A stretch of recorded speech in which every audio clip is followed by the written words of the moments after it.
আমরা এসেছিলাম চট্টগ্রাম বিভাগের শেষ প্রান্তে চরলাপাং গ্রাম, আর এটা জেলা হচ্ছে ব্রাহ্মণবাড়িয়া, উপজেলা হচ্ছে নবীনগর, এর সামনে হচ্ছে ঢাকা বিভাগ, আর তারপরে হচ্ছে থানা হচ্ছে লাইপুরা, জেলা হচ্ছে নরসিংদী। আমরা এখানে এসেছিলাম একটা প্রোগ্রামে দাওয়াত খাওয়ার জন্য এসেছিলাম। এই দেখেন আমাদের ফ্যামিলির সবাই আমরা এখন চলে যাচ্ছি। ওই স্বপন ভাই, তাকাও একটু তাকাও। হ্যাঁ, ওদের মধ্যে কোনো তো না। এই হচ্ছে আমার আব্বাজান মোহাম্মদ ফাহিম।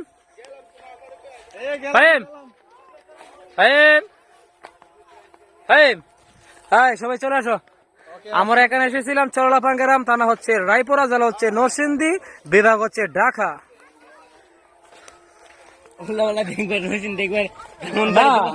এরপরে থানাটা হচ্ছে রায়পুরা।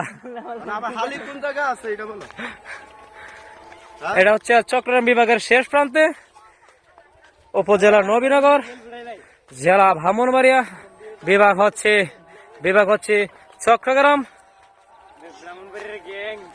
আর তারপর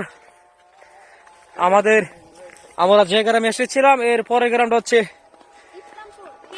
তারপরে গ্রামটা হচ্ছে মির্জাচর, উপজেলা হচ্ছে রায়পুরা, জেলা হচ্ছে নরসিংদী, বিভাগ হচ্ছে ঢাকা।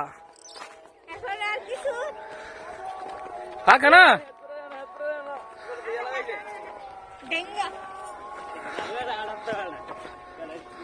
চরলাপাং বিয়ে করলে অনেক লাভ।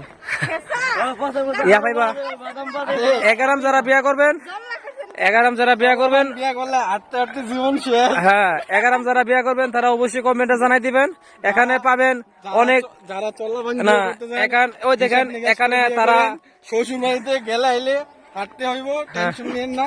হ্যাঁ, আর এখানে যারা বিয়ে করবেন অবশ্যই চিন্তা ভাবনা করে আসবেন। ওই দেখেন এ হচ্ছে আলু, প্রাকৃতিক যে আলু দিয়ে তৈরি হয় বাংলাদেশ নাম্বার 1 প্রাণ কোম্পানির পটেটো চিপস।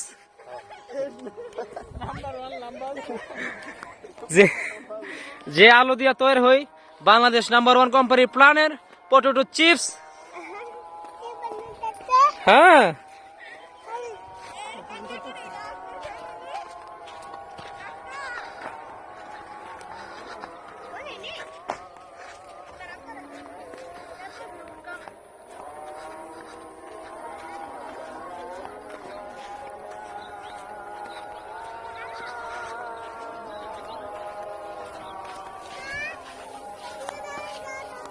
পায়ো এই মানবিক সামনে আনছিনি, মানবিক আনছিনি মইয়া সুমায়ার সামার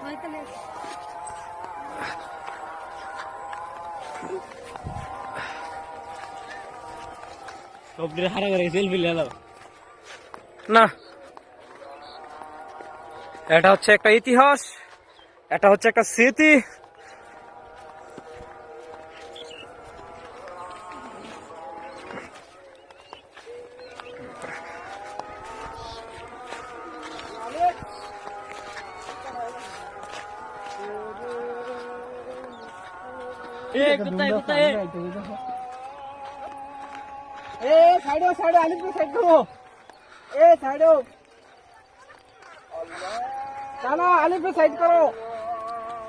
চলাঙ্গে পরিচয় কি আলু দিয়ে?